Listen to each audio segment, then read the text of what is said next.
ഉപതെരഞ്ഞെടുപ്പുകളിൽ അവർ ശ്രമിച്ചു, പാർലമെൻറ്റ് തെരഞ്ഞെടുപ്പിൽ അവർ തിരുത്താൻ ശ്രമിച്ചു, പഞ്ചായത്ത് തെരഞ്ഞെടുപ്പിൽ അവർ തിരുത്താൻ ശ്രമിച്ചു. എന്നിട്ടൊന്നും തല്ലണ്ടമ്മാവ നന്നാവില്ല എന്നുള്ള ഒരു ലൈനിലാണ് ഇവർ നിൽക്കുന്നത്. അപ്പോൾ എന്നോട് ചിലർ ചോദിക്കാറുണ്ട്, റോജി ആരുടെ കൂടെയാണെന്ന് ചോദിക്കും. അപ്പോൾ ഞാൻ പറയും, ഞാൻ എല്ലാവരുടെയും കൂടെയാണ്. കാരണം പാർട്ടിയുടെ കൂടെയാണത്. നമ്മൾ പ്രത്യേകിച്ച് ഒരു നേതാവിൻ്റെ വക്താവായിട്ട് നിൽക്കുന്നു അങ്ങനെയൊന്നുമല്ല. നമ്മൾ കാലഘട്ടം വെച്ച് നോക്കുകയാണെന്നുണ്ടെങ്കിൽ ശരിക്കും പറഞ്ഞാൽ അതിൽ ഒരു ദുരൂഹത വേറെയും സംശയിക്കേണ്ടി വരും. അപ്പോൾ അല്ല, ഇത് മുഖ്യമന്ത്രിയുടെ മകളും കുടുംബവും മാത്രം പണം ഉണ്ടാക്കിയാൽ പോരല്ലോ, ഗണേശന്റെ ഭാര്യയ്ക്കും പണം ഉണ്ടാക്കണ്ടേ.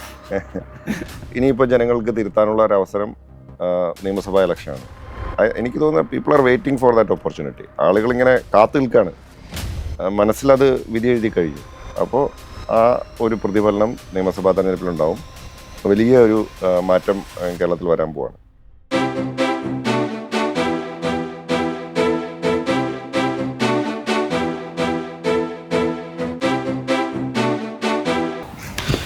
നമസ്കാരം. നമസ്കാരം.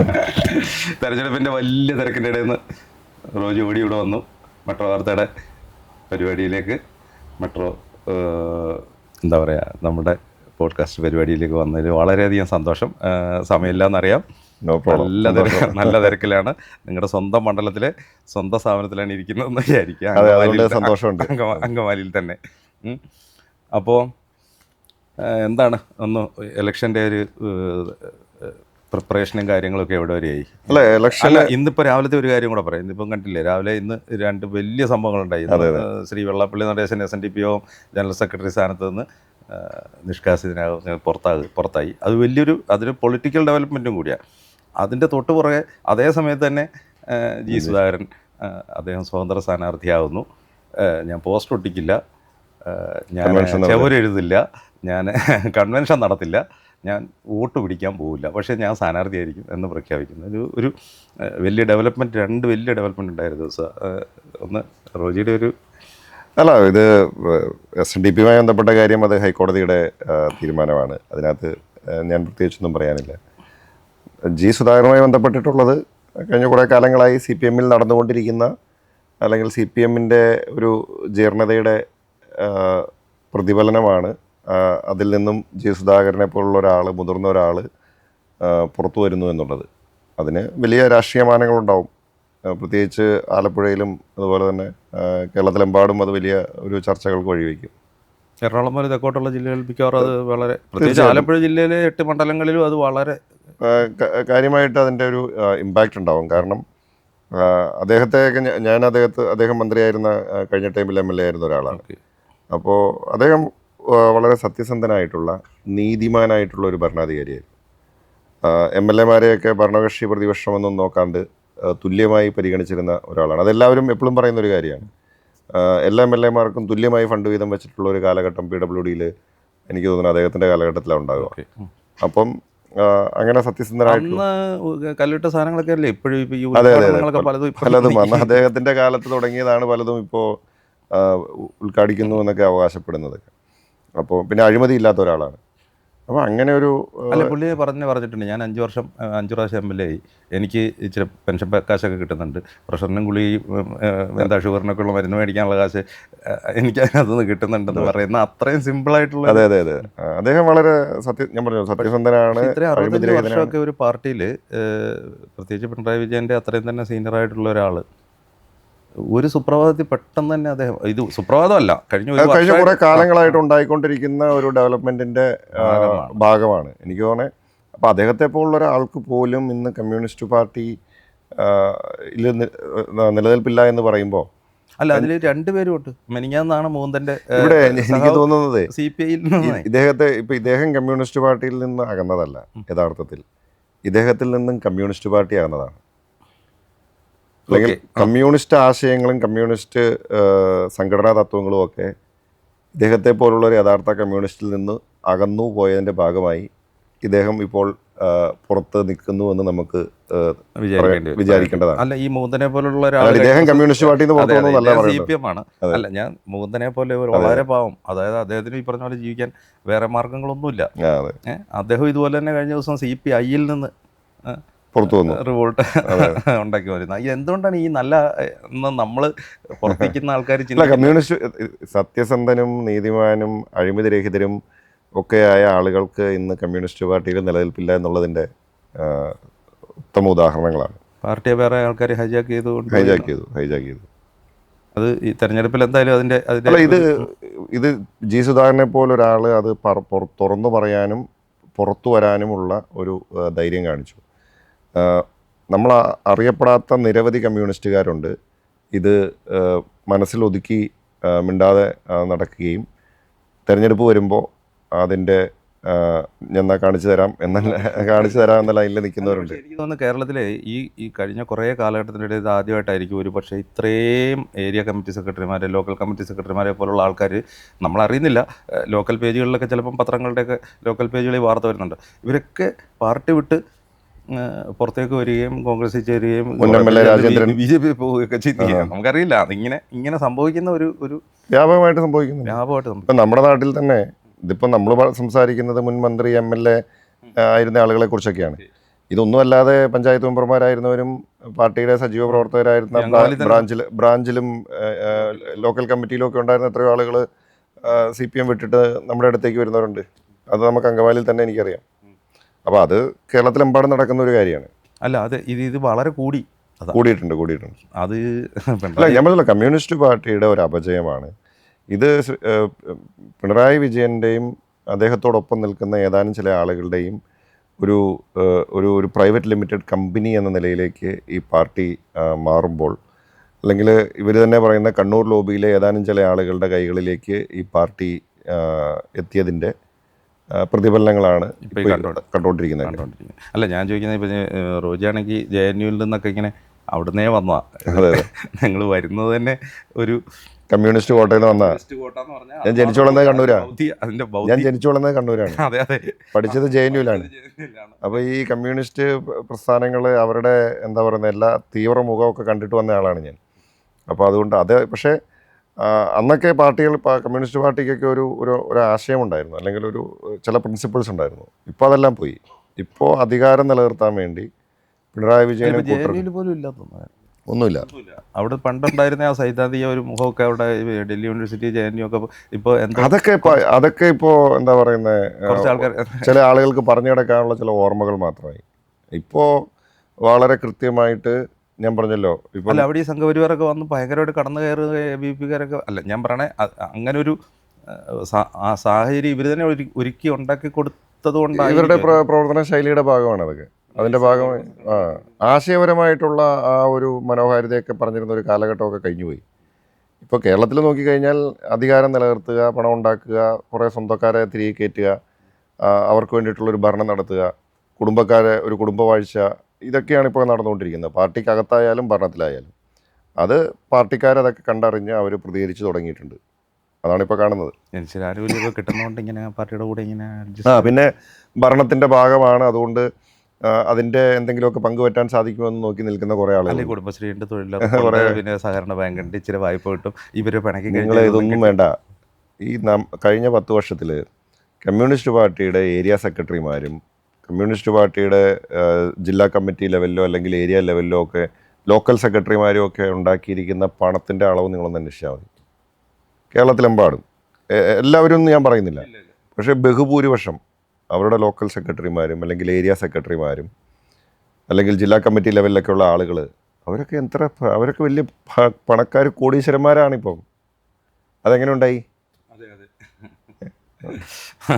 അല്ല, ഇപ്പം നിങ്ങൾ ഒന്നിൽ ഹൈദരാബാദിൽ ഇത് തന്നെയായിരുന്നല്ലോ സ്ഥിതിയല്ലേ പഠിച്ചു. ഇപ്പം ഹൈദരാബാദിലിപ്പം കുറച്ച് വ്യത്യാസമൊക്കെ. അവിടെ ഈ പറഞ്ഞതുപോലെ ഇടതുപക്ഷ ചിന്താഗതിക്ക് വളരെ ശക്തമായി നിന്നിരുന്ന ഒരു പ്രദേശമല്ലേ തെലങ്കാന എന്നൊക്കെ പറഞ്ഞു കഴിഞ്ഞാൽ. ഇടതുപക്ഷ ചിന്താഗതിക്ക് വളരെ സ്വാധീനം ഉണ്ടായിരുന്ന ഒരു സ്ഥലമായിരുന്നു. ഇപ്പം അവിടെ ഒന്നുമില്ല. അങ്ങനെ ഒരു സിറ്റുവേഷനിലേക്ക് കാര്യങ്ങളൊക്കെ മാറി. പിന്നെ ഇപ്പം എന്താ, ഇപ്പം രണ്ടാമത്തെ പ്രാവശ്യം കഴിഞ്ഞ് ഇപ്പം മൂന്നാമത്തെ പ്രാവശ്യം MLA ആകാൻ ഒരുങ്ങാണെന്ന് ഞങ്ങൾക്ക് വേണമെങ്കിൽ പത്രക്കാർക്ക് അങ്ങനെ വേണമെങ്കിൽ പറയാം. MLA ആകാൻ ഒരുങ്ങാണെന്ന്. പൊതുവെ എങ്ങനെയുണ്ട് ഒരു അന്തരീക്ഷം? പൊതുവിൽ നമുക്ക് അങ്കമാലിയെ സംബന്ധിച്ച് വളരെ നല്ല സാഹചര്യമാണ്. ഇത് കോൺഗ്രസ്സിന് UDF-ന് വലിയ വളക്കൂടുള്ള ഒരു മണ്ണാണ്, നമുക്ക് എല്ലാവർക്കും അറിയാം. ചില കാലങ്ങളിലൊക്കെ നമുക്കിടയിലുണ്ടായിട്ടുള്ള പ്രശ്നങ്ങൾ ഒക്കെ കാരണം നമുക്കൊക്കെ നഷ്ടപ്പെട്ടു പോയൊരു മണ്ഡലമായിരുന്നു. 10 വർഷക്കാലം LDFൻ്റെ MLA ആയിരുന്നു. അത് തിരിച്ചു പിടിക്കാൻ സാധിച്ചു. ഇപ്പോൾ അങ്കമാലിയിൽ നമ്മൾ ബഹുഭൂരിപക്ഷം തദ്ദേശ സ്ഥാപനങ്ങൾ 9 തദ്ദേശ സ്ഥാപനങ്ങൾ മുനിസിപ്പാലിറ്റി അടക്കമുള്ളതിൽ നമ്മൾ 8 സ്ഥലത്തും കോൺഗ്രസിൻ്റെ UDFൻ്റെ ഭരണമാണ്. അപ്പോൾ അങ്ങനെ വളരെ ശക്തമായ നിലയിലാണ് അങ്കമാലിയെ സംബന്ധിച്ചിടത്തോളം കോൺഗ്രസും UDFും ഉള്ളത്. അപ്പോൾ അതുകൊണ്ട് അടുത്ത തെരഞ്ഞെടുപ്പിലും UDFൻ്റെ സ്ഥാനാർത്ഥി വലിയ ഭൂരിപക്ഷത്തിൽ അങ്കമാലിയിൽ വിജയിക്കുന്ന കാര്യത്തിൽ തർക്കമില്ല. കേരളത്തെ സംബന്ധിച്ച് നമ്മളിപ്പോൾ വലിയൊരു മാറ്റം കാണുന്നുണ്ട്. നമ്മൾ ഈ ഗവൺമെൻറ്റിനെ തിരുത്താനായിട്ട് ജനങ്ങൾ പല ആവർത്തി ശ്രമിച്ചു. ഉപതെരഞ്ഞെടുപ്പുകളിൽ അവർ ശ്രമിച്ചു, പാർലമെൻറ്റ് തെരഞ്ഞെടുപ്പിൽ അവർ തിരുത്താൻ ശ്രമിച്ചു, പഞ്ചായത്ത് തെരഞ്ഞെടുപ്പിൽ അവർ തിരുത്താൻ ശ്രമിച്ചു. എന്നിട്ടൊന്നും തല്ലണ്ടമ്മാവ നന്നാവില്ല എന്നുള്ള ഒരു ലൈനിലാണ് ഇവർ നിൽക്കുന്നത്. ഇപ്പോൾ ഇവരുടെ പോക്ക് അധപതനത്തിൽ നിന്നും അധപതനത്തിലേക്കാണ്. അപ്പോൾ അതുകൊണ്ട് ഇനിയിപ്പോൾ ജനങ്ങൾക്ക് തിരുത്താനുള്ള ഒരു അവസരം നിയമസഭാ ഇലക്ഷനാണ്. എനിക്ക് തോന്നുന്നത് people are waiting for that opportunity. ആളുകളിങ്ങനെ കാത്തു നിൽക്കുകയാണ്. മനസ്സിലത് വിധി എഴുതി കഴിഞ്ഞു. അപ്പോൾ ആ ഒരു പ്രതിഫലനം നിയമസഭാ തെരഞ്ഞെടുപ്പിലുണ്ടാവും. വലിയ ഒരു മാറ്റം കേരളത്തിൽ വരാൻ പോവാണ്. നിയമസഭയിൽ വളരെ സെലക്റ്റീവായിട്ടുള്ള പ്രസംഗങ്ങൾ മാത്രമേ അല്ലെ ബഹളം ഉണ്ടാക്കാനോ അല്ലെങ്കിൽ എപ്പോഴും എഴുന്നേറ്റ് നിന്നിട്ട് സാറ് പറയാനൊന്നും ഇല്ല. പക്ഷെ പ്രസംഗിച്ച പ്രസംഗങ്ങളിൽ ഏതാണ്ട് ബഹുഭൂരിപക്ഷത്തിലെ വാചകങ്ങളൊക്കെ മിക്കവാറും സോഷ്യൽ മീഡിയയിൽ ഭയങ്കര വൈറലാകുന്നുണ്ട്. അത് നേരത്തെ പ്രിപ്പയർ ചെയ്ത് പോകുന്നതാണ്. അല്ല, അങ്ങനെയല്ല. നിയമസഭ എന്ന് പറയുന്നത് വളരെ പരിപാവനമായിട്ടുള്ള എത്രയോ ഉന്നതമായിട്ടുള്ളൊരു വേദിയാണ്. സ്പോണ്ടേനിയസ് ആയിട്ട് വരുന്നു. അവിടെ നമ്മൾ സംസാരിക്കുന്ന കാര്യങ്ങളെക്കുറിച്ച് നമുക്ക് കൃത്യമായ ധാരണ ഉണ്ടാവണം. നമ്മളവിടെ പോയി നമ്മളെന്തെങ്കിലും വായി വരുന്നത് പറയാൻ പറ്റുന്ന ഒരു സ്ഥലമല്ല. ഇപ്പോൾ ഞാൻ നിയമസഭയിൽ പ്രസംഗിക്കുമ്പോൾ ഞാൻ കൃത്യമായിട്ട് തയ്യാറെടുത്ത് അല്ലെങ്കിൽ ഒരു വിഷയത്തെക്കുറിച്ച് നമ്മൾ സംസാരിക്കുകയാണെങ്കിൽ അത് പല തവണ ഞാൻ വെരിഫൈ ചെയ്യും. ഇപ്പോൾ നമ്മളൊരു ഡേറ്റ നിയമസഭയിൽ പ്രസൻറ്റ് ചെയ്യുകയാണെങ്കിൽ അല്ലെങ്കിൽ മറ്റെന്തെങ്കിലും ഒരു ഫാക്റ്റ് നമ്മൾ പ്രസൻറ്റ് ചെയ്യുകയാണെങ്കിൽ അത് നമ്മളിപ്പോൾ ഓൺലൈനിൽ എവിടെയെങ്കിലും എന്തെങ്കിലും കണ്ടതിൻ്റെ പേരിൽ എടുത്ത് അടിക്കില്ല. അത് ഒരു ഇൻഫർമേഷൻ നമുക്ക് കിട്ടിയാൽ അത് ഞാൻ പല സോഴ്സിൽ ഞാൻ വെരിഫൈ ചെയ്തതിന് ശേഷമേ നമ്മൾ നിയമസഭയിൽ അത് പ്രസൻറ്റ് ചെയ്യുള്ളൂ. കാരണം നമ്മൾ കവലയിൽ പ്രസംഗിക്കുമ്പോൾ നമ്മൾ എന്തെങ്കിലും പറഞ്ഞ് നമുക്കൊരു തെറ്റ് പറ്റിയാലൊന്നും അതൊന്നും കുഴപ്പമില്ല, അതൊക്കെ അതിൻ്റെ ഭാഗമാണ്. പക്ഷേ നിയമസഭയിൽ നമ്മൾ ഒരു പ്രസംഗം നടത്തി ഒരു കാര്യം പറയുന്നു, അവിടെ ഒരു തെറ്റ് പറ്റാൻ പാടില്ല. അപ്പോൾ നന്നായി പ്രിപ്പയർ ചെയ്തിട്ടാണ് ഞാൻ JNU പഠിക്കുന്ന കാലത്ത് അല്ലെങ്കിൽ ഹൈദരാബാദിൽ പഠിക്കുന്ന കാലത്ത് അന്ന് പരീക്ഷയ്ക്ക് പ്രിപ്പയർ ചെയ്യുന്നതിനേക്കാൾ കൂടുതൽ നിയമസഭയിൽ ഒരു പ്രസംഗം പറയുന്നതിന് മുമ്പായിട്ട് നമ്മൾ പ്രിപ്പയർ ചെയ്യാറുണ്ട്. രാത്രി ഇപ്പോൾ ഒരു അടിയന്തര പ്രമേയം അവതരിപ്പിക്കാൻ നേരത്ത് ചിലപ്പം തലേന്ന് രാത്രി ഒരു 8 മണിക്കോ 9 മണിക്കോ 10 മണിക്കോ ഒക്കെ ആയിരിക്കും വിളിച്ച് പ്രതിപക്ഷ നേതാവ് പറയും നാളെ ഈ അടിയന്തര പ്രമേയം ഒന്ന് എടുക്കണം, റോജി അവതരിപ്പിക്കണം എന്ന് പറയുമ്പോൾ നമ്മൾ പിന്നെ ചിലപ്പം രാത്രി 3 മണി വരെയൊക്കെ ഞാൻ ഇരുന്ന് പ്രിപ്പയർ. നമ്മളൊരു 10 മിനിറ്റ് നിയമസഭയിൽ നമ്മൾ പ്രസംഗിക്കണമെങ്കിൽ നമ്മൾ ചിലപ്പം മണിക്കൂറുകൾ നമ്മൾ പ്രിപ്പയർ ചെയ്യും. കാര്യം നമുക്ക് അറിയാവുന്ന വിഷയമൊക്കെ ആയിരിക്കും. പക്ഷേ നിയമസഭയിൽ നമ്മൾ പ്രസൻറ്റ് ചെയ്യുമ്പോൾ അത് ടു ദ പോയിൻ്റ് ആയിരിക്കണം, പ്രിസൈസ് ആയിരിക്കണം. നമ്മൾ പറയുന്ന കാര്യങ്ങൾക്ക് ഒതൻറ്റിസിറ്റി ഉണ്ടാവണം. അങ്ങനെ പറയുന്നത് കൊണ്ടാണ് നമ്മൾ നിയമസഭയിൽ നമ്മളെ പ്രസംഗങ്ങളൊക്കെ ചിലരെങ്കിലുമൊക്കെ ശ്രദ്ധിക്കുന്നത്. ചിലരല്ല. അല്ല, വേറൊരു കാര്യം ശ്രദ്ധിക്കുന്നത് ഇതിൻ്റെ കൂട്ടത്തിൽ ചോദിക്കേണ്ടത് ഒരു കാര്യം. കേരള നിയമസഭയിൽ എനിക്ക് തോന്നി പൂക്കളുള്ള ഷർട്ടൊക്കെ ഇട്ട് വന്നത് ഗണേഷ് കുമാറാണെന്ന് പറയാം അല്ലേ? സാധാരണ രാഷ്ട്രീയക്കാരൊക്കെ വരുമ്പോൾ നിങ്ങൾ ഇപ്പോൾ ഇട്ടിരിക്കുന്ന പോലെ തന്നെ ഖദർ ഉണ്ട്. ഖദർ റോജ് ഞാൻ ജീൻസ് ഇട്ടിട്ട് പോയത്തിരിക്കുന്നത്, നീല ഷർട്ടും ജീൻസൊക്കെ ഇട്ടുകൊണ്ട് പോയത്. പക്ഷേ ഞാൻ പറയണേ അത് കഴിഞ്ഞപ്പോൾ എനിക്ക് തോന്നുന്നു ഷിബു ബേബി ജോൺ അങ്ങനെ ഒരു സംഗതി പലരും ഉണ്ട്. ഇപ്പോൾ അത് മാറി. കാരണം എനിക്ക് തോന്നുന്നത് കേരള നിയമസഭ ഇപ്പോൾ ഒരു വലിയ കളർഫുൾ എന്താ പറയുക ഒരു സ്ഥലമായി. അത് എന്തായിരുന്നു അങ്ങനെ ഒരു പെട്ടെന്ന് അങ്ങനെ ഒരു രാഷ്ട്രീയത്തെക്കുറിച്ചുള്ള ആളുകളുടെ കാഴ്ചപ്പാടുകൾ മാറിക്കൊണ്ടിരിക്കുകയാണ്. ഇപ്പോൾ വെള്ള ഇട്ടാൽ മാത്രമേ രാഷ്ട്രീയക്കാരനാവൂ എന്നൊന്നുമില്ല. ഞാൻ വെള്ള ഇടും, ഇന്ന് കാണുന്ന പോലെ വെള്ള ഇടാറുണ്ട്. നമ്മൾ ഇഷ്ടമുള്ളതൊക്കെ ധരിക്കും. ഞാൻ കുർത്ത ഇടാറുണ്ട്, ജീൻസ് ധരിക്കാറുണ്ട്, ടീഷർട്ട് ധരിക്കാറുണ്ട്. ഇതൊക്കെ നമ്മളൊരു കംഫർട്ട് ലെവലിൽ നമുക്ക് ചെയ്യുന്ന കാര്യങ്ങളാണ്. അപ്പോൾ അതിനകത്ത് ഇപ്പോൾ രാഷ്ട്രീയക്കാർക്ക് ഇപ്പോൾ ഇതൊക്കെ ആവാം എന്നുള്ള ഒരു പൊതു രാഹുൽ ഗാന്ധി ആണെങ്കിൽ മറ്റേ ബാഗി ഷർട്ടും അതെ ടീഷർട്ടുമാണ്. അപ്പോൾ ആളുകൾ ഇപ്പോൾ അത് കുറേയൊക്കെ അക്സെപ്റ്റ് ചെയ്ത് തുടങ്ങിയിട്ടുണ്ട്. പിന്നെ എനിക്ക് തോന്നുന്നു അടുത്തൊരു 10 വർഷം 15 വർഷമൊക്കെ കഴിഞ്ഞാൽ കേരള നിയമസഭ വെള്ള ഇടുന്ന ആളുകൾ ചിലപ്പോൾ 1-2 ഉണ്ടാവുള്ളൂ. ബാക്കി ഫുൾ കളർഫുൾ ആയിരിക്കും. അല്ല, അങ്ങനെ ആവണം. അല്ല, ഞാൻ ചോദിക്കുന്നത് അത് നമ്മളിപ്പം നമ്മുടെ അസംബ്ലി കുറെ കൂടി യങ് ആവുന്നതിൻ്റെ, ചെറുപ്പമാവുന്നതിൻ്റെ ഒരു സൂചനയും കൂടി അത്. നമ്മളിപ്പോൾ എന്നും സ്വാതന്ത്ര്യ സമര കാലഘട്ടത്തിലെ പോലെ അങ്ങനെ ആവേണ്ട കാര്യമൊന്നുമില്ല. കാലഘട്ടത്തിനനുസരിച്ച് എല്ലാം മാറണം, രാഷ്ട്രീയവും മാറണം. അതാണ്. പിന്നെ ഈ രാഹുൽ ഗാന്ധിയായിട്ടൊക്കെ നല്ല അടുപ്പമുണ്ട്. ഭാഷ ഹിന്ദി ആണെങ്കിലും ഇംഗ്ലീഷ് ആണെങ്കിലും എല്ലാം ഭംഗിയായിട്ട് കൈകാര്യം ചെയ്യാൻ അറിയാം. ഇപ്പോൾ നാഷണൽ ലെവലിലേക്ക് എന്തെങ്കിലും ഇനിയിപ്പോൾ എന്തെങ്കിലും ഇല്ല, ഞാൻ ദീർഘകാലം ഡൽഹിയിൽ പ്രവർത്തിച്ചാണ്, താങ്കൾക്ക് അറിയാലോ. അറിയാം. ഞാൻ JNU പഠിച്ചു, അതിനുശേഷം NSUI ദേശീയ ഭാരവാഹിയായി, ദേശീയ ഭാരവാഹിയായി പ്രസിഡന്റായി, എല്ലാ സംസ്ഥാനങ്ങളിലും പോയി പ്രവർത്തിക്കാനുള്ള അവസരമൊക്കെ പാർട്ടി തന്നിട്ടുണ്ട്. അതൊക്കെ വളരെ നാൾ ചെയ്തു. പിന്നെയാണ് MLA ആയിട്ട് കേരളത്തിലേക്ക് വരുന്നത്. പിന്നെ അതിനുശേഷം കേരളത്തിൽ തന്നെ ഫോക്കസ്ഡ് ആണ്. പക്ഷേ 2022 എനിക്ക് AICC സെക്രട്ടറി ആയിട്ടും കൂടി ചുമതല കിട്ടി. കർണാടകയുടെ ചുമതലയായിരുന്നു. അത് വളരെ ഭംഗിയായി ചെയ്യാൻ കഴിഞ്ഞു. വലിയൊരു എക്സ്പീരിയൻസ് ആയിരുന്നു. കർണാടകയിൽ വിജയിക്കാൻ സാധിച്ചു. ഞാനും വിഷ്ണുനാഥും ഒരുമിച്ചായിരുന്നു. അപ്പോൾ ഞങ്ങൾക്ക് ഇപ്പോഴും കർണാടകയുടെ ചുമതല ഉണ്ട്. പിന്നെ അവിടെ തെരഞ്ഞെടുപ്പൊന്നും ഇല്ലാത്തതുകൊണ്ട് പിന്നെ നമ്മൾ കാര്യമായിട്ടൊന്നും ചെയ്യേണ്ടതില്ല. പക്ഷേ നമുക്കിപ്പോഴും ചുമതല, മീറ്റിങ്ങുകളൊക്കെ ഉള്ള സമയത്ത് മീറ്റിങ്ങുകൾക്കൊക്കെ ഇടയ്ക്ക് പോകാറുണ്ട്. പിന്നെ ഇപ്പോൾ ഗ്രൂപ്പുണ്ടോ കേരളത്തിൽ? ഇപ്പം അങ്ങനെ ഗ്രൂപ്പില്ല. ഗ്രൂപ്പ് ഉണ്ടായിരുന്ന ഒരു കാലഘട്ടം ഉണ്ടായിരുന്നു. എല്ലാവർക്കും അറിയാവുന്ന ഒരു കാര്യമാണ്. പക്ഷേ ആ ഒരു ഗ്രൂപ്പ് രാഷ്ട്രീയത്തിൻ്റെ കാലമൊക്കെ കഴിഞ്ഞു. അതിപ്പോൾ ആളുകളെല്ലാവരും കുറേ ഒക്കെ ബോധ്യപ്പെട്ടു തുടങ്ങിയിട്ടുണ്ട്, പ്രവർത്തകർക്കായാലും നേതാക്കന്മാർക്കായാലും ഒക്കെ. കാരണം അന്നത്തെ പോലെ ഒരു തീവ്രമായ ഒരു ഗ്രൂപ്പ് രാഷ്ട്രീയം നടത്തി അങ്ങോട്ടും ഇങ്ങോട്ടും വഴക്കുണ്ടാക്കി പോകാനായിട്ടുള്ള ഒരു ശേഷിയൊന്നും അല്ല, അതിനുള്ളൊരു കരുത്തല്ല പാർട്ടിക്ക്. അല്ലെങ്കിൽ അന്നത്തെ ആ ഒരു കാലഘട്ടത്തെ, അല്ലെങ്കിൽ അങ്ങനെ ഒരു ഗ്രൂപ്പ് രാഷ്ട്രീയത്തെ ഒന്നും ജനങ്ങൾ ശ്രദ്ധിക്കുന്നത്. അപ്പോൾ ജനങ്ങളും ഇപ്പോൾ അതൊന്നും ഇഷ്ടപ്പെടുന്നില്ല.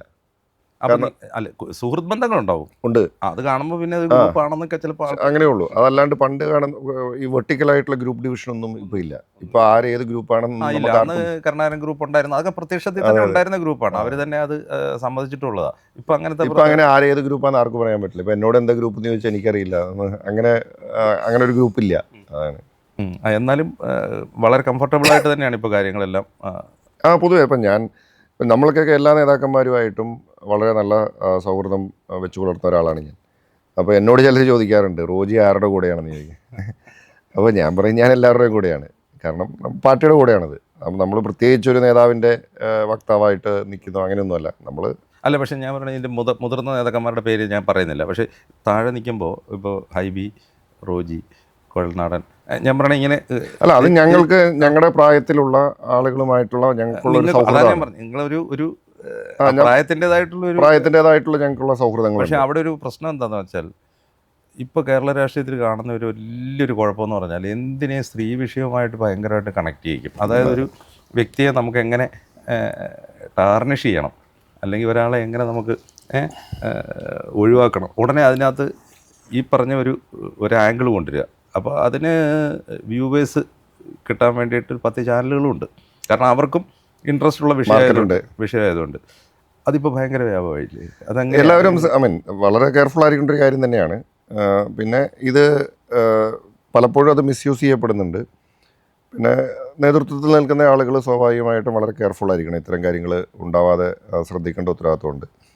അപ്പോൾ പക്ഷേ ഇത് വ്യാപകമായിട്ട് താങ്കൾ പറഞ്ഞ പോലെ ഉണ്ടാവുന്നുണ്ടെന്നുള്ളതൊരു പല സ്ഥലങ്ങളിലും ഇങ്ങനെയാണ്. വ്യക്തിഹത്യ എന്ന് പറയുന്ന ഒരു ലെവലിലേക്ക് തന്നെ അത് മാറുന്നുണ്ട്. സോഷ്യൽ രാഷ്ട്രീയം എന്ന് പറയുന്നത് നമ്മൾ വ്യക്തിഹത്യ അല്ലല്ലോ. നമ്മൾ രാഷ്ട്രീയമായിട്ടുള്ള ആശയങ്ങൾ തമ്മിലുള്ള ഒരു ഏറ്റുമുട്ടലാവണം എന്ന് വിശ്വസിക്കുന്ന ആളുകളാണ് ഞങ്ങളൊക്കെ. അപ്പോൾ അതുകൊണ്ട് ഇങ്ങനെയുള്ള കാര്യങ്ങൾ വരുമ്പോൾ സ്വാഭാവികമായും രാഷ്ട്രീയത്തെക്കുറിച്ച് ജനങ്ങളുടെ ഇടയിൽ അവമതിപ്പുണ്ടാക്കും. പുതുതലമുറയിൽപ്പെട്ട ആളുകളൊക്കെ രാഷ്ട്രീയത്തിലേക്ക് കടന്നു വരാനായിട്ട് മടിക്കും. അല്ല, പക്ഷേ അവിടെ ഇരട്ടത്താപ്പ് വരുന്നുണ്ട്. അത് വ്യക്തമാണല്ലോ. നമ്മുടെ രാഹുലിൻ്റെ കാര്യം പറയുമ്പം, മറ്റേ രാഹുൽ ഗാന്ധി അല്ല, മനസ്സിലായി, രാഹുലിൻ്റെ കാര്യം പറയുമ്പോൾ ഗണേശൻ്റെ കാര്യം പറയും. പക്ഷേ ഗണേശൻ്റെ കാര്യം വരുമ്പോൾ അത് വേറൊരു ആംഗിളിലാണ്. അതല്ല, ഏത് കാര്യത്തിലാണ് ഇരട്ടത്താപ്പില്ലാത്തത്? ഇവിടെ പോലീസ് കേസെടുക്കുന്ന, സമരം ചെയ്യുന്ന കാര്യത്തിൽ ഇരട്ടത്താപ്പല്ലേ? SFIക്കാർക്കും DYFIക്കാർക്കും ഒരു നീതി, യൂത്ത് കോൺഗ്രസ്സുകാർക്ക് KSUക്കാർക്ക് വേറൊരു നീതിയല്ലേ? അതുപോലെ തന്നെ ഇപ്പം താങ്കൾ പറഞ്ഞതുപോലെ രാഹുൽ മാങ്കൂട്ടത്തിൻ്റെ വിഷയത്തിലും KB ഗണേഷ് കുമാറിൻ്റെ വിഷയത്തിലും ഒരേ നീതിയാണോ? അല്ലല്ലോ. അല്ലെങ്കിൽ മുകേഷിൻ്റെ കാര്യത്തിലും മറ്റ് പുതിയൊരു വാർത്ത വന്നിട്ടുണ്ട്. ഈ ഗണേഷ് കുമാറിനെതിരെ പരാതി കൊടുത്തിരിക്കുന്ന വൈഫിന് വഴിവിട്ട സഹായം മിൽമയുടെയും കൊടുത്തിട്ടുണ്ട്. മിൽമയുടെ കരാർ കൊടുത്തിരിക്കുന്നത്, ഡിസ്ട്രിബ്യൂഷൻ കൊടുത്തിരിക്കുന്നത് അദ്ദേഹത്തിന്റെ ഓസ്ട്രേലിയയിലേക്ക് ഉൽപ്പന്നങ്ങൾ കയറ്റി ന്യൂസിലൻഡിലേക്കും ദുബായിലേക്കും ഒക്കെ. അപ്പോൾ ഇതൊക്കെ എല്ലാവരും അപ്പോൾ നമ്മൾ ആ ഒരു ആരോപണത്തെ ഇവർ പറയുന്ന കാലഘട്ടം വെച്ച് നോക്കുകയാണെന്നുണ്ടെങ്കിൽ ശരിക്കും പറഞ്ഞാൽ അതിൽ ഒരു ദുരൂഹത വേറെയും സംശയിക്കേണ്ടി വരും. അപ്പോൾ അല്ല, ഇത് മുഖ്യമന്ത്രിയുടെ മകളും കുടുംബവും മാത്രം പണം ഉണ്ടാക്കിയാൽ പോരല്ലോ, ഗണേഷിന്റെ ഭാര്യയ്ക്കും പണം ഉണ്ടാക്കണ്ടേ? അങ്ങനെ അവർ ചിന്തിക്കുന്നതായിരിക്കാം. അങ്ങനെ അറിയില്ല. എന്തായാലും ഈ ചാനലുകൾക്ക് പിന്നെ രാവിലെ മുതൽ വൈകുന്നേരം വരെ എന്തെങ്കിലും വേണമല്ലോ. ഇപ്പം അങ്ങനെ പറയുമ്പോൾ ഈ രാഹുൽ ഗാന്ധിക്കെതിരെയും പോലും ഈ പറഞ്ഞ പോലെ ചില നെഗറ്റീവ് ഇമേജസിനെ പറ്റി എപ്പോഴും ഇങ്ങനെ പപ്പൂന്ന് വിളിക്കുക, രാഹുൽ ഗാന്ധിയുടെ ബോഡി ലാംഗ്വേജ് പറയും, നമ്മൾ നേരത്തെ പറഞ്ഞ പോലെ ബാഗീസ് ഇട്ടുകൊണ്ട് വരുന്നു, ടീഷർട്ട് ഇട്ട് വരുന്നു, ഇതൊക്കെ അതും വിമർശന വിധേയം ആകുന്നുണ്ട്. അല്ല, ഞാൻ പറഞ്ഞത് നമ്മുടെ വസ്ത്രധാരണം എന്നൊക്കെ പറയുന്നത് നമ്മുടെ ഇഷ്ടമാണ്. ഇപ്പോൾ നമ്മൾ പറയുന്നു വടക്കേന്ത്യയിൽ ഇപ്പം മുസ്ലിം മതവിഭാഗത്തിൽപ്പെട്ട ആളുകൾ അവരെ വസ്ത്രധാരണത്തിൻ്റെ പേരിൽ മാറ്റി നിർത്തപ്പെടുന്നു എന്ന് പറയുന്ന അതേ ആളുകൾ തന്നെ രാഹുൽ ഗാന്ധി പാൻറ് ഇട്ടത് കുഴപ്പമാണെന്ന് പറയുന്നത് എന്താ വ്യത്യാസം? അപ്പോൾ അല്ലെങ്കിൽ അപ്പോൾ ഇതൊക്കെയെന്ന് വെച്ച് കഴിഞ്ഞാൽ ഓരോ രാഷ്ട്രീയമായിട്ട് നമുക്ക് തോൽപ്പിക്കാൻ സാധിക്കാതെ വരുമ്പോൾ പേഴ്സണൽ അറ്റാക്ക് നടത്തി തോൽപ്പിക്കുക എന്നുള്ളതാണ്. ഇപ്പോൾ അത് രാഷ്ട്രീയത്തിൽ ഇപ്പോൾ വ്യാപകമായിട്ടുണ്ടാകുന്നുണ്ട്. ഇപ്പോൾ രാഹുൽ ഗാന്ധിക്കെതിരെ താങ്കൾ പറഞ്ഞ പോലെ പപ്പൂന്ന് വിളിക്കുന്നു, അല്ലെങ്കിൽ അദ്ദേഹത്തിൻ്റെ ഇമേജ് മോശമാക്കാൻ വേണ്ടി തന്നെ ഒരു ടീം വർക്ക് ചെയ്യുന്നുണ്ട്. ഒരു ടീം അങ്ങനെ അതിനുവേണ്ടി തന്നെ വർക്ക് ചെയ്യാണ്. ട്രോൾ ഉണ്ടാക്കുന്നു, അല്ലെങ്കിൽ അത്തരത്തിലുള്ള കാരിക്കേച്ചറുകൾ ഉണ്ടാക്കുന്നു. ഇപ്പോൾ കേരളത്തിൽ നടക്കുന്നുണ്ട് അത്. ഇപ്പോൾ കേരളത്തിലും ഇപ്പോൾ ഒരു രാഷ്ട്രീയത്തിൽ ഒരാൾ വളർന്നു വരുന്നു എന്ന് തോന്നിയാൽ ഇപ്പോൾ പ്രതിപക്ഷ നേതാവ് ഒരു വിഷയം ഉയർത്തിക്കൊണ്ടുവരികയാണ്. പ്രതിപക്ഷ നേതാവ് ഗവൺമെന്റിനെതിരെ ഒരു വിഷയം ഉയർത്തിക്കൊണ്ടുവരുമ്പോൾ പിന്നെ അടുത്ത് നമ്മൾ കാണുന്നത് അദ്ദേഹത്തെ വ്യക്തിപരമായിട്ട് മോശമായിട്ട് ചിത്രീകരിക്കുന്ന കുറേ ആ വിഷയത്തെക്കുറിച്ചല്ല പറയുന്നത്. വി ഡി സതീശന്റെ മറ്റേ പേഴ്സണലായിട്ടുള്ള നാട്ടിലെ കാര്യവും വീട്ടിലെ കാര്യവും ദുബായി പോയ കാര്യമൊക്കെയാണ് അന്വേഷിച്ചുകൊണ്ട് നടക്കുന്നത്. അപ്പോൾ അത് ഇപ്പോൾ രാഷ്ട്രീയത്തിൽ വ്യാപകമായിട്ടുണ്ടാകുന്നുണ്ട്. താങ്കൾ നേരത്തെ പറഞ്ഞ പോലെ ഇപ്പോൾ സ്ത്രീകളുമായി ബന്ധപ്പെടുത്തിക്കൊണ്ട് ആളുകൾ ഇല്ലാണ്ടാക്കാൻ ശ്രമിക്കുന്നത്, അല്ലെങ്കിൽ ഇത്തരത്തിൽ സംഘത്തെ തന്നെ ഇവരിങ്ങനെ അത് ചില രാഷ്ട്രീയ പാർട്ടികളും അല്ലെങ്കിൽ നേതാക്കന്മാരും ഒക്കെ ഇങ്ങനെയുള്ള ഒരു സൈബർ സംഘത്തെ മെയിൻറ്റെയിൻ ചെയ്ത് ചിലപ്പോൾ അവരുടെ ഇമേജ് വർദ്ധിപ്പിക്കാൻ വേണ്ടിയും എതിരാളികളുടെ ഇമേജ് തകർക്കാൻ വേണ്ടിയിട്ടും അതിൽ മീഡിയയ്ക്ക് ഒരു പങ്കുണ്ടാകുന്നു വിശ്വസിക്കുന്നത്. പ്രിന്റ് മീഡിയ അല്ല ഞാൻ ചോദിക്കുന്നത്. ഈ വിഷ്വൽ മീഡിയയുടെ ഒരു പ്രശ്നം, വിഷ്വൽ മീഡിയയിൽ വളരെ കോമ്പറ്റീഷൻ. നമ്മളധികം പ്രോത്സാഹിപ്പിക്കാറില്ല. നമ്മൾ സേഫ് ഡിസ്റ്റൻസിൽ നിൽക്കുന്ന ആളാണ് കാരണം ഇത് കൂടുതൽ അടുത്താലും പ്രശ്നം. അതെന്താ കാര്യം എന്ന് വെച്ച് കഴിഞ്ഞാൽ ഇപ്പോൾ വിഷ്വൽ മീഡിയയിൽ ഞാൻ കാണുന്നത് ഭയങ്കര കോമ്പറ്റീഷനാണ്. ഇപ്പോൾ ഈ TRPക്ക് വേണ്ടിയിട്ട് എന്തും ചെയ്യാമെന്നുള്ളൊരു അവസ്ഥയാണ്. ഇപ്പം ഞാൻ കഴിഞ്ഞ ദിവസം കണ്ടൊരു വാർത്തയാണ്. അതായത് ഒരു ചാനലിൽ ഞങ്ങൾ വയനാട് ക്യാമ്പ് കിടക്കുമ്പോൾ, പാർട്ടിയുടെ ക്യാമ്പ് കിടക്കാണ്, അന്ന് രാവിലെ ഒരു ചാനലിൽ വാർത്ത, ഇന്ന് 70 സീറ്റുകൾ പ്രഖ്യാപിക്കും കോൺഗ്രസ്. എന്നാണ് ഒരു മാസം ഏതാ 3 മാസം മുമ്പ് ജനുവരിയിലെ കാര്യമാണ്. ഇന്ന് 70 സീറ്റുകൾ പ്രഖ്യാപിക്കും കോൺഗ്രസ് വയനാട്ടിൽ വെച്ച് എന്ന് നിന്നടിക്കുകയാണ്. അപ്പോൾ ഞാനിത് കണ്ടു. നിങ്ങളുടെ മുന്നിൽ വെച്ചല്ലേ ബൈക്കും കൊണ്ടുവന്ന്. അപ്പോൾ ഇങ്ങനെ രാവിലെ തുടങ്ങി ഇങ്ങനെ ബ്രേക്കിംഗ് ന്യൂസ് കൊടുത്തുകൊണ്ടിരിക്കുകയാണ്. അപ്പോൾ അപ്പം ഞാൻ ആലോചിച്ചു. അപ്പോൾ എൻ്റെ അടുത്ത് ചില ആളുകളൊക്കെ വിളിച്ചു, എൻ്റെ നാട്ടിൽ നിന്നൊക്കെ വേഗം ഫോൺ വിളി വരുന്നു. അപ്പോൾ നിങ്ങളുടെ പേരൊക്കെ എന്ന് പ്രഖ്യാപിക്കുക. അപ്പോൾ ഞാൻ പറഞ്ഞു ഇതാരാ? അപ്പോൾ നോക്കുമ്പോൾ എന്താ, അപ്പോൾ ഇവർക്ക് പാർട്ടിയുടെ സംഘടനാ സംവിധാനത്തെക്കുറിച്ച് യാതൊരു ബോധവും ഇല്ല. പാർട്ടിയുടെ ഇലക്ഷൻ കമ്മിറ്റി രൂപീകരിച്ചിട്ടില്ല, സ്റ്റേറ്റ് ഇലക്ഷൻ കമ്മിറ്റി രൂപീകരിച്ചിട്ടില്ല, സ്ക്രീനിങ് കമ്മിറ്റി രൂപീകരിച്ചിട്ടില്ല, central election committee. Indian national കോൺഗ്രസിൻ്റെ ഒരു സ്ഥാനാർത്ഥിയെ തീരുമാനിക്കാനായിട്ട് സെൻട്രൽ ഇലക്ഷൻ കമ്മിറ്റി കൂടി AICC പ്രസിഡന്റിന്റെ അപ്രൂവലോട് കൂടി മാത്രമേ ഒരു സ്ഥാനാർത്ഥിനെ പ്രഖ്യാപിക്കാൻ പറ്റുള്ളൂ. അല്ലാണ്ട് ഇവിടെ പ്രതിപക്ഷ നേതാവ് AICC ആണ്. അപ്പോൾ ആ കമ്മിറ്റി പോലും രൂപീകരിക്കുന്നതിന് മുമ്പാണ് പറയുന്നത് അവിടെ 70 സ്ഥാനാർത്ഥിനെ പ്രഖ്യാപിക്കും. അപ്പോൾ ഞങ്ങൾ പറഞ്ഞു, എന്നിട്ട് എന്താ വൈകുന്നേരം ആകുമ്പോൾ എന്തായിരിക്കും വാർത്ത? 70 പേരുടെ കാര്യത്തിൽ ധാരണയായില്ല, അതുകൊണ്ട് ഇന്നത്തെ പ്രഖ്യാപനം മാറ്റി. അതെ, രാവിലെ ഒരു കള്ളവാർത്ത ഉണ്ടാക്കിയിട്ട് രാവിലെ ഒരു കള്ളവാർത്ത ഉണ്ടാക്കുന്നു.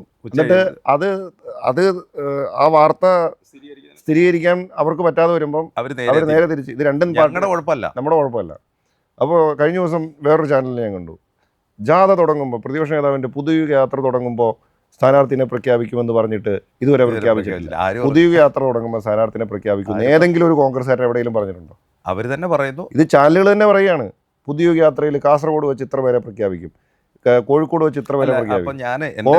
കോൺഗ്രസിന്റെ ഒരു എന്താ പറയുന്ന ഒരു ബൂത്ത് പ്രസിഡന്റ് പോലും കാസർഗോഡ് വെച്ച് സ്ഥാനാർത്ഥിനെ പ്രഖ്യാപിക്കുന്നോ ജാഥയിൽ വെച്ച് സ്ഥാനാർത്ഥിനെ പ്രഖ്യാപിക്കുന്നോ എവിടെയും പറഞ്ഞിട്ടില്ല. ഇത് ചാനലുകൾ തന്നെ ഉണ്ടാക്കിയിട്ട് എന്നിട്ട് പറയാണ് ഇത് ഇതുവരെ പ്രഖ്യാപിച്ചിട്ടില്ല, ഇലക്ഷൻ പ്രഖ്യാപിച്ചിട്ടില്ല. പിന്നെ ഞങ്ങൾ പ്രധാന പോയിന്റ് അതല്ല. അപ്പോൾ ഒരു മീഡിയ സിൻഡിക്കേറ്റ്, പിണറായി വിജയൻ ഉപയോഗിച്ച വാക്കാണത്, അത് ശരിക്കും അതങ്ങനെ ഉണ്ടോ? അത് പല മാധ്യമങ്ങളിലെയും ചില മാധ്യമ പ്രവർത്തകർ വട്ടം കൂടിയിരുന്ന് അല്ലെങ്കിൽ അങ്ങനെ ഞാനൊരു മാധ്യമ പ്രവർത്തകനാണ്, എനിക്ക് അറിയാവുന്ന ഒരു കാര്യം കൂടി ചോദിക്കും, അങ്ങനെ ഉണ്ടോ? ഒരു ഉണ്ടാവും അല്ലേ? ഞാൻ മീഡിയ സിൻഡിക്കേറ്റ് എന്നുള്ള വാക്ക് ഉപയോഗിക്കുന്നില്ല. ഇന്ന് ഇതിനകത്ത് കാണുന്നു, ഇതൊരു ബിസിനസ്സായി മാറി.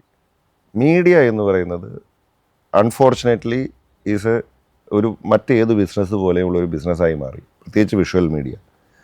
അപ്പോൾ അവിടെ വാർത്തയ്ക്ക് ട്രാക്ഷൻ കിട്ടാൻ വേണ്ടിയിട്ട് അല്ലെങ്കിൽ TRP കിട്ടാൻ വേണ്ടിയിട്ട് വാർത്തകൾ ഉണ്ടാക്കുക, വിവാദങ്ങൾ ഉണ്ടാക്കുക, അല്ലെങ്കിൽ വളരെ എളുപ്പത്തിൽ എങ്ങനെ വാർത്തകൾ സൃഷ്ടിക്കാൻ സാധിക്കും എന്നുള്ള ഒരു ചിന്തയുടെ ഭാഗമായി പലതരത്തിലുള്ള കോൺട്രവേഴ്സീസ് ഉണ്ടാക്കുക, ആളുകളെ ചാനലിലേക്ക് കാണാൻ വേണ്ടിയിട്ട് പിടിച്ചിരുത്താൻ വേണ്ടിയിട്ട് ഉദ്വേഗം സൃഷ്ടിക്കാൻ വേണ്ടിയിട്ട് ഇവിടെ എന്തൊക്കെ നടക്കാം. വാർത്തയ്ക്കിടയിൽ ചില അപ്പോൾ അങ്ങനെയുള്ള സ്റ്റീഫൻ ദേവസ്വയുടെ ഒരു പരസ്യം ഇറങ്ങിയിട്ടുണ്ട് സർക്കാരിൻ്റെ, 1 മിനിറ്റോ 2 മിനിറ്റോ. അത് ഇപ്പോൾ കഴിഞ്ഞ ദിവസം റിപ്പോർട്ടർ ചാനലിൽ പല ചാനലുകളിലും വാർത്തയ്ക്കിടയിൽ ഇതിങ്ങനെ വന്ന് ഇങ്ങനെ കയറി പോകും. ആൾക്കാർക്ക് വാർത്ത ഏതാണ് പരസ്യം ഏതാണ് തിരിച്ചറിയാൻ പറ്റാത്ത രീതിയിൽ. നേരത്തെ ആണെങ്കിൽ ഇവർ പറയും ഇനി ഒരു ഇടവേള എന്ന് പറയുമ്പോൾ നമുക്കറിയാം ഇടവേള എന്ന് പറഞ്ഞാൽ അതിനർത്ഥം ഇനി വരുന്ന എല്ലാ പരസ്യങ്ങളാണെന്നറിയാം. ഇത് അങ്ങനെയല്ല, ഈ വാർത്തയ്ക്കിടയിലേക്ക് ഈ സർക്കാരിൻ്റെ പരസ്യം ഇങ്ങനെ വന്ന് ഇങ്ങനെ. അതെ അല്ല, ഞാൻ പറഞ്ഞല്ലോ, അതിൻ്റെ ഈ മാധ്യമപ്രവർത്തനത്തിനുണ്ടായിരുന്ന ആ ഒരു പവിത്രതയൊക്കെ പോയി. എല്ലാവരും ഞാൻ പറയുന്നില്ല, എല്ലാവരും ഇല്ല, പക്ഷേ പ്രത്യേകിച്ച് വിഷ്വൽ മീഡിയയിൽ ഇന്നത് വ്യാപകമായിട്ട് ഒരു ബിസിനസ് വിഷ്വൽ മീഡിയയുടെ മുതലാളിമാർ തന്നെ വന്നിരുന്ന് ചർച്ച. അതെ അവരൊക്കെയാണ് ഇന്നിപ്പോൾ കേരളത്തിൽ ചർച്ച നയിക്കുന്ന ആൾക്കാരായിട്ട് അത് വിടുക. എന്തായാലും ഈ നിങ്ങളെപ്പോലുള്ള ചെറുപ്പക്കാർക്ക് ഇപ്പോൾ രാഹുൽ ഗാന്ധിയെ പോലുള്ള ഒരാളുടെ നേതൃത്വത്തിൻ്റെ കീഴിൽ ഡിസിഷൻ എടുക്കാൻ നിങ്ങൾക്കിപ്പോൾ പണ്ട് കാലത്തൊന്നും അങ്ങനെ കിട്ടിയിരുന്നില്ലല്ലോ. ഇപ്പോൾ AK ആൻ്റണി, K കരുണാകരൻ, വയലാർ രവി, അവർ വലിയ മഹാരാജന്മാരായ നേതാക്കന്മാരുണ്ടായിരുന്ന കാലത്തൊക്കെ അന്നത്തെ ചെറിയ പിള്ളേർക്കൊക്കെ അവിടെ ഇരിക്കും, ഞങ്ങൾ നോക്കിയിട്ട് വരാമെന്നൊക്കെ പറഞ്ഞിട്ട് അവർ പോവും. ഇന്നങ്ങനെ ആണോ? എങ്ങനെ അതിനുള്ള ഒരു സേ ഉണ്ടോ അവിടെ? ഇപ്പം ഞങ്ങളുമായിട്ട് ഇപ്പോൾ ഞങ്ങൾക്ക് MLA മാരെന്ന നിലയിൽ നമുക്ക് സ്വതന്ത്രമായിട്ട് പ്രവർത്തിക്കാനായിട്ടുള്ള എല്ലാ അവസരവും പാർട്ടി തന്നിട്ടുണ്ട്. പിന്നെ പാർട്ടിയുമായി ബന്ധപ്പെട്ട കാര്യങ്ങളിൽ നമുക്കൊക്കെ ഒരു സെൽഫ് ഡിസിപ്ലിൻ ഉണ്ട്. നമ്മൾ ആ സെൽഫ് ഡിസിപ്ലിൻ വിട്ടിട്ട് അല്ലെങ്കിൽ പാർട്ടിയുടെ ഒരു അച്ചടക്കം വിട്ട് നമ്മളൊരു പരിപാടിക്കും ഞങ്ങൾ ആരും പോകാറില്ല. പിന്നെ 3 പാർട്ടിയിൽ നമുക്കൊക്കെ ഡ്യൂ കൺസൾട്ടേഷൻ നടക്കുന്നുണ്ട് എന്നുള്ള ഒരു സംതൃപ്തി ഞങ്ങൾക്ക് എല്ലാവർക്കും ഉണ്ട്. ഇപ്പോൾ ഏത് വിഷയം വന്നാലും, ഇപ്പോൾ നിയമസഭയിൽ ഒരു വിഷയം എടുത്ത് ചർച്ച ചെയ്യുമ്പോഴൊക്കെ അതൊക്കെ ഞങ്ങളൊക്കെ ആയിട്ട് എല്ലാവരുമായിട്ട് ഡിസ്കസ് ചെയ്യുകയും പാർലമെൻ്ററി പാർട്ടിയൊക്കെ കൂടി ഞങ്ങളുടെ അഭിപ്രായങ്ങളൊക്കെ കേൾക്കുകയും. ഇപ്പോൾ രാവിലെ ഇപ്പോൾ കലുഷിതമായിട്ടുള്ള സാഹചര്യങ്ങൾ നിയമസഭയിൽ സമരം നടക്കുന്നു.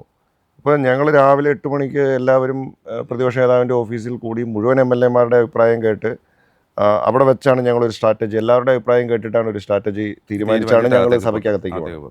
അല്ലാണ്ട് രാവിലെ പ്രതിപക്ഷ നേതാവ് എണീറ്റിട്ട് ഇന്ന് ഇതാണ്, അല്ലെങ്കിൽ ഉപനേതാവ് എണീറ്റിട്ട് നാളെ ഇതാണ്, അങ്ങനെയല്ല. അപ്പം ആ ഒരു കൺസൾട്ടേഷൻ പാർട്ടിയിലുണ്ട്. അപ്പം ഞങ്ങൾക്ക് അഭിപ്രായം പറയാം, അഭിപ്രായ വ്യത്യാസം പറയാം, അതിനൊന്നും ആരും ഞങ്ങളെ തടയില്ല.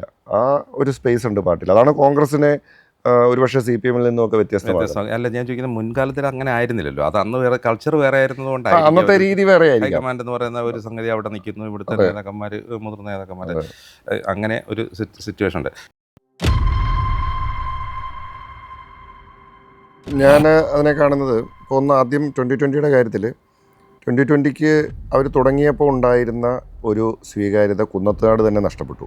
ശബരിമല വിഷയത്തിൻ്റെ ഒരു ഗൗരവം എന്ന് പറയുന്നത് ജനങ്ങളതിനെ നോക്കിക്കാണുന്നത് വളരെ പരിപാവനമായിട്ടുള്ള, ശബരിമലയിൽ പോലും കൊള്ള നടക്കുന്നു എന്നുള്ളതാണ്. മൃഗങ്ങൾ മുഴുവൻ നാട്ടിലേക്ക് ഇറങ്ങിക്കൊണ്ടിരിക്കുകയാണ്. അപ്പോൾ ഇതിനെ പ്രതിരോധിക്കാനായിട്ടുള്ള ഇതൊരു മാറിയ സാഹചര്യമാണ്.